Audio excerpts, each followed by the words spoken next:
우리는 모두 인생이라는 길을 달리는 사람들입니다. 어떤 사람은 100m를 달리듯이 처음에는 빠르게 성공을 향해 가다가 지치기도 하고 또 실패하기도 합니다. 또 어떤 사람들은 열심히 가지만 목적지를 잘못 알고 달리다가 결국은 결승점을 통과하지 못하기도 합니다. 오늘 사도 바울은 빌립보 교회에 보낸 편지에서 비록 자신은 지금 복음을 전하다가 감옥에 갇혀 있지만 낙심하지 말고 모든 교인들이 이 인생의 길에서 목적지를 향해서 앞만 보고 최선을 다해 이 믿음의 경주에서 승리하라고 권면하고 있습니다. 사도 바울이 말한 그 목적지는 바로 예수 그리스도입니다. 12절을 보겠습니다. 같이 한번 읽어볼까요? 내가 이미 얻었다 함도 아니요 온전히 이루었다 함도 아니라 오직 내가 그리스도 예수께 잡힌 바 된 그것을 잡으려고 달려가노라. 아멘. 표준 세번역으로 다시 한번 읽어보겠습니다. 바로 뒷부분인데요. 그리스도 예수께서 나를 사로잡으셨으므로 나는 그것을 붙들려고 쫓아가고 있습니다. 사도 바울이 처음부터 예수 그리스도가 목적지가 아니었습니다. 그는 뛰어난 스펙을 가지고 있었고 또 머리도 뛰어났고 정말 성공을 향해 나아가는 야망이 큰 사람이었습니다. 바울의 이력서가 성경에 기록되어 있습니다. 빌립보서 3장 4절부터 6절인데요. 같이 한번 읽어볼까요? 그러나 나도 육체를 신뢰할 만하며 만일 누구든지 다른 이가 육체를 신뢰할 것이 있는 줄로 생각하면 나는 더욱 그러하니라. 나는 8일 만에 할례를 받고 이스라엘 족속이요 베냐민 지파요 히브리인 중에 히브리인이요 율법으로는 바리새인이요 열심으로는 교회를 박해하고 율법의 의로는 흠이 없는 자라. 말 그대로 자신이 얼마나 뛰어나고 자신의 의가 얼마나 대단한지를 드러내는 것이죠. 이런 사도 바울의 인생을 송두리째 바꾼 사건이 바로 우리가 잘 알고 있는 이 다메섹으로 가는 길에서 만난 예수 그리스도입니다. 사도행전 9장 3절부터 5절을 보면은 바로 사울이 예수님을 만나는 장면이 나옵니다. 사울은 예수님을 빛으로 또 음성으로 만나게 됩니다. 이 사도 바울은 예수님을 만나지 않았다면은 바뀌지 않을 그런 사람이었다는 것이죠. 예수님을 만난 다음에 이 사도 바울의 인생의 목적지가 달라져 버렸습니다. 자신의 이 인생의 경주의 결승점이 바로 예수 그리스도가 되어버린 것이죠. 무엇보다 사도 바울은 이 결승점에 다다랐을 때, 그것을 통과했을 때 하나님께서 자신에게 주실 상을 기대했습니다. 성경은 그 상을 부름의 상이라고 표현하고 있습니다. 14절을 한번 보겠습니다. 같이 읽어볼까요? 푯대를 향하여 그리스도 예수 안에서 하나님이 위에서 부르신 부름의 상을 위하여 달려가노라.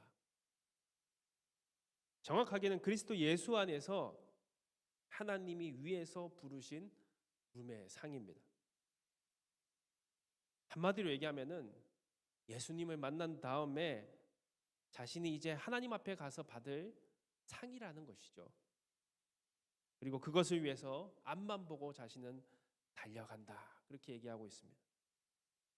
이 달려간다는 표현을 영어에서는 press on이라는 표현을 사용하고 있는데 말 그대로 한눈 팔지 않고 그 일을 계속한다는 것입니다. 자신을 계속 프레스한다는 것이죠. 압박한다는 것이죠. 사도 바울은 자신의 인생을 그 부르심의 상을 받기 위해서 한눈 팔지 않고 성경을 보면은 계속 전도를 나가고 선교를 나가고 숱한 고난 가운데도 그는 최선을 다합니다. 왜냐하면은 바로 그 부름의 상을 받아야 되기 때문입니다. 그렇다면 사도 바울이 얘기하는 이 부름의 상이 뭘까요? 오늘 본문의 그 부름의 상 할 때 그 상은 헬라어로 브라베리온이라는 단어를 사용하고 있습니다. 바로 고대의 어떤 달리기라든지 경기에서 우승을 한 사람들에게 주는 상입니다. 그런데 성경을 보면은 이 브라베리온과 비슷한 표현으로 승리자의 관이라는 표현을 사용하고 있습니다. 디모데후서 2장 5절을 보면은 경계하는 자가 법대로 경계하지 아니하면 승리의 관을 얻지 못할 것이며. 근데 여기서 사용된 단어가 헬라어 스테파노스입니다. 이건 우리가 너무나도 잘 아는 단어로 면류관이라고 성경은 번역을 했습니다. 스테파노스는 이 면류관은 왕관, 화환, 그리고 월계관이라는 뜻을 가지고 있습니다. 우리가 영화를 보면은 그리스 로마 시대를 배경으로 한 영화 가운데 경기에서 우승을 하면은 월계수로 만든 그 관을 머리에 씌워주지 않습니까? 디모데후서 4장 8절에 보니까 사도 바울은 이렇게 얘기합니다. 이제후로는 나를 위하여 의의 면류관이 예비되었으므로 주 곧 의로우신 재판장이 그날에 내게 주실 것이요 내게만 아니라 주의 나타나심을 사모하는 모든 자에게 도니라. 사도 바울은 하나님이 이 면류관, 바로 의의 면류관 스테파노스를 자신에게 줄 것이라는 사실을 기대하고 최선을 다하고 있다고 고백하는 것이죠. 그런데 우리가 이 스테파노스라는 말을 들을 때 또 하나 떠오르는 이름이 있지 않습니까? 성경에서 나오는 그 이름도 유명한 바로 스데반 집사입니다.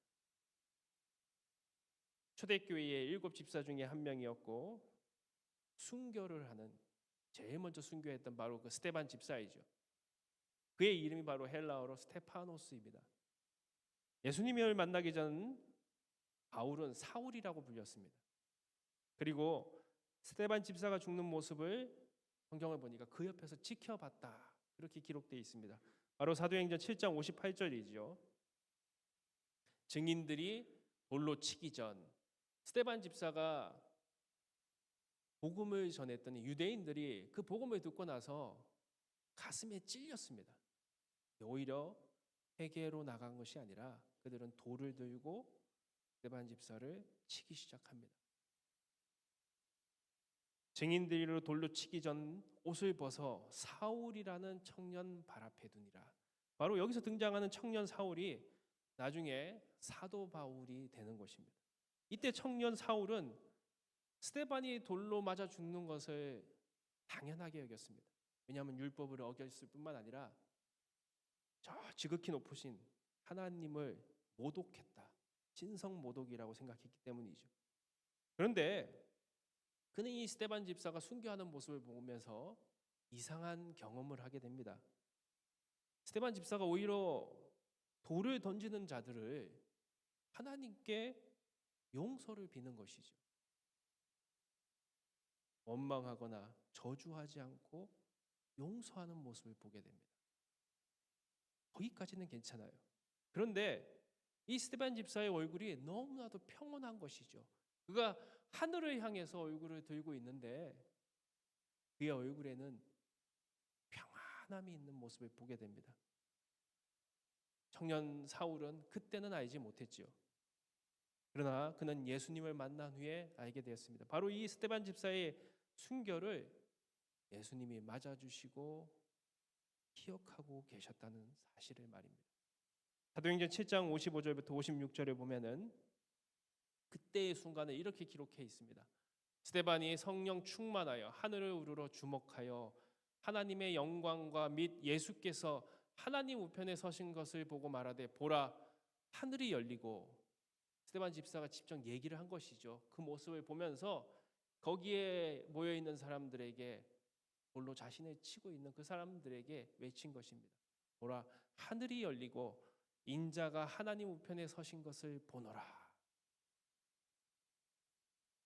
스데반이 순교할 때 본 것은 예수님이 하나님 우편에 앉아 계셔야 되는데 앉아 계시지 않고 서서 그를 맞이하고 있는 그런 장면이었습니다. 보통 성경을 보면 예수님은 하나님의 보좌 우편에 앉아 계시는데요, 결코 서 있지 않으십니다. 그런데 스데반이 순교할 때 성경은 예수님께서 그 보좌에서 서서 있었다, 이렇게 기록하고 있습니다.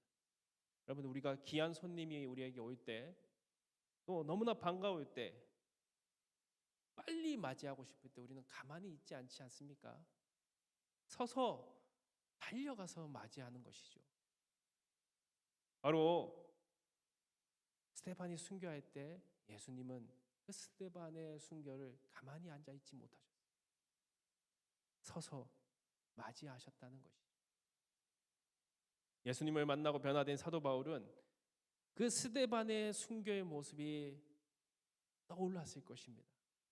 성경을 보니까 성령은 우리에게 하나님의 말씀을 떠오르게 한다고 했습니다. 그때 스데반이 했던 그 말의 뜻을 이때 깨닫기 시작했을 것입니다. 저 보좌에 서신 예수 그리스도가 서서 그것을 지켜 자기를 맞이하고 있다는 그 말을 다시 기억한 것이죠. 그리고 그는 이 스데반처럼 주님이 서서 자신을 맞이하는 인생을 살고 싶었을 것입니다. 그 스데반이 받은 그 면류관을 나도 받고 싶다. 그래서 예수님이 일어서서 나를 맞이하고 잘했다고 칭찬받을 바로 그 상을 받고 싶다. 바로 예수님의 칭찬이죠. 예수님이 이 스데반 집사를 맞이했던 그 모습처럼 사도 바울에게도 인생의 목적이자 최고의 상이 바로 그것이 된 것입니다. 그것을 위해서 그는 최선을 다한 것이죠. 그렇다면 사도 바울이 구체적으로 어떻게 해야 하나님께 면류관을 받을 수 있다고 또 성경은 말하고 있습니까? 우리는 보통 하나님이 우리를 인정하고 맞이해주고 하나님의 칭찬받을 일들을 어떻게 생각합니까? 뭔가 이 땅 위에서 우리는 큰 일을 행할 때, 또 때로는 높은 지위에 올라갈 때, 많은 재산들을 가지고 뭔가 성공적인 삶을 이뤘을 때, 사람들에게 인정받았을 때, 존경받을 때, 또 내가 하는 많은 착한 선행을 통해서 하나님이 나를 인정하실 것이라고 생각하지 않습니까? 물론 그것도 하나님이 기뻐하시는 일들이죠. 하지 않는 것보다 그런 일들을 하는 것이 당연히 하나님이 기뻐하실 것입니다. 그러나 사도 바울이 생각하기에 그것은 하나님이 가장 기뻐하는 것이 아니었습니다. 사도 바울이 발견한 하나님이 가장 기뻐하시는 것은 놀랍게도 사도 바울은 자신이 받을 그 면류관을 조건을 바로 사람이라고 얘기하고 있습니다. 하나님 앞에서 받을 면류관의 조건이 바로 한 사람의 영혼을 인도하는 것. 빌립보서 4장 1절에 보면은 같이 한번 읽어볼까요? 그러므로 나의 사랑하고 사모하는 형제들, 나의 기쁨이요 면류관인 사랑하는 자들아, 이와 같이 주 안에 서라. 여기에 면류관이 등장하지 않습니까? 면류관인 사랑하는 자들아. 더 구체적으로 이렇게 얘기합니다. 데살로니가전서 2장 19절에 보니까 같이 읽어보겠습니다. 우리의 소망이나 기쁨이나 자랑의 면류관이 무엇이냐? 그가 강림하실 때 우리 주 예수 앞에 너희가 아니냐? 표준 세번역으로 읽어보면은 우리 주 예수께서 오실 때 그분 앞에서 우리의 희망이나 기쁨이나 자랑할 면류관이 무엇이겠습니까? 그것은 여러분이 아니겠습니까? 그렇게 얘기하는 것입니다. 바로 사도 바울은 하나님 앞에 가서 자신이 받을 그 면류관을 자신이 전도하고 가르치고 주님께 인도한 사람이라고 말하고 있는 것입니다. 바울은 분명히 알았습니다. 하나님이 자신을 칭찬하시고 기억하시고 서서 맞이해 주실 그 상은, 그 스테파노스는, 그 면류관은 이 세상에서 어떤 위치에 오르고 무엇을 이루느냐가 아니라 자신은 그 전까지는 그렇게 살았는데 그게 하나님이 인정하시는 것이라고 여기고 살았는데 그게 아니라 예수님을 만나고 났더니 얼마나 자신을 희생하고 섬기고 인내하고 사랑하면서 사람들의 영혼을 주님께로 인도했느냐, 예수님을 만나게 했느냐, 그것이 바로 하나님이 기억하시는 일, 하나님의 면류관이라는 사실을, 내가 받을 면류관이라는 사실을 분명히 깨달은 것이죠. 바울은 자신이 받은 고난과 시련을 숱한 시련, 정말 죽기까지 매를 맞기도 하고요. 바구니를 타고 탈출하기도 하면서 그 많은 고난과 시련, 지금도 이 빌립보 교회에 편지를 보내면서 그는 복음 때문에 감옥에 갇혀 있지만 그가 그것을 기뻐할 수 있었던 이유는, 그것을 인내하며 또 이겨낼 수 있었던 이유는 바로 하나님 앞에서 자신이 받을 부름의 상 때문이었습니다. 생명의 면류관 때문이었습니다. 지금 그것을 위해서 자신이 이런 고난과 시련을 당하고 있기 때문에 기뻐하고 감사하며 또 오늘 빌립보 교회에 그 편지를 보내고 있는 것입니다. 예전에 한국에서 반영된 SBS는 그 방송국에서 유언이라고 하는 그런 프로그램을 이렇게 반영한 적이 있습니다. 이 프로그램은 죽음을 경험한 사람들을 인터뷰했습니다. 근데 그들이 죽다가 다시 살아나면서 공통적으로 죽음에 돌아와서 깨달은 것이 있다고 말합니다.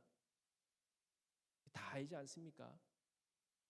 죽음을 경험해 보니까, 죽기까지 가 보니까, 또 때로는 어떤 사람들은 정말 혼수 상태에 빠졌다가 다시 깨어난 그 경험들을 해보니까 가족, 친구, 사랑, 믿음 등 정말 중요한 것은 눈에 보이는 것이 아니라는 사실을 깨달았습니다. 그리고 결국은 그것들을 놓치고 바쁘게 산 것이 가장 후회가 됩니다. 이제는 정말 중요한 것을 남기며 후회 없는 삶을 살려고 합니다. 그렇게 고백을 하더라는 것이죠. 하나님에게 가장 귀하고 기뻐하시는 것은 생명을 구원하는 것입니다. 예수님께로 인도하는 것입니다. 예수님은 그 구원을 위해서, 나를 위해서 그 십자가에 달리셨습니다. 그리고 지금도 우리에게 원하시고 기뻐하시고 준비하신 상은 이 생명을 구원하기 위해서 자신을 희생하는 자들에게, 인내하는 자들에게 주실 것입니다. 우리 모두는 다 하나님에게 돌아가는 인생이지 않습니까? 나는 하나님을 만날 때에 받을 그 부름의 상, 그 면류관을 위해서 무엇을 준비하고 있습니까? 나를 통해 교회에 나오고 예수님을 만나고 여러분 구원받은 사람들이 있으십니까? 사도 바울이 고백하듯이 나의 기쁨이요 면류관인 사람들이 있으십니까? 지금 떠오르십니까? 하나님은 우리가 가진 물질, 재능, 시간, 생명까지도 이 모든 것을 우리에게 주신 이유는 바로 이것을 통해서 하나님이 기뻐하시는 생명을 구원하는 일에 쓰임받기를 원하시는 것이죠. 그것을 위해서 우리를 부르셨고 모든 것을 맡겨주셨고 지금도 기대하고 계십니다. 혹시 이 말씀을 들으면서 나의 면류관이 떠오르신다면 얼마나 감사한 일입니까? 그러나 혹시라도 떠오르지 않는다면 실망할 필요는 없습니다. 바로 지금이 바로 그것을 이루어 나갈 때이기 때문이죠. 그런 마음을 가지고 우리가 우리 주변에 있는 모든 사람을 만나게 되면 그 모든 사람들이 바로 하나님이 나에게 맡겨주신 생명의 면류관들입니다. 하나님은 나에게 주어진 이 상황들 속에서 하나님이 기뻐하시는 영혼을 구원하는 열매들을 지금도 기대하시고 바라시고 원하시고 계시다는 것이죠. 오늘 우리 모두가 정말 이 교회를 다니고 우리가 믿음 생활을 하는 이유가 무엇입니까? 믿음이 깊어지고 점점 더 우리가 거룩한 삶을 살아가면서 깨닫는 것이 무엇입니까? 나의 문제 해결, 소원 성취가 우리의 믿음이 아니라, 우리의 목적지가 아니라 바로 하나님이 기뻐하시는 일들을 이루어 나가는 것이죠. 하나님이 가장 기뻐하시는 일은 사도 바울이 그것을 위해서 달려갔던 그 면류관은, 그 부름의 상은, 스테파노스는 생명을 구원하는 일. 우리 모두가 그 길 가운데 최선을 다해서 그 푯대를 향해 달려가는 삶이 되시기를 주님의 이름으로 기도하겠습니다.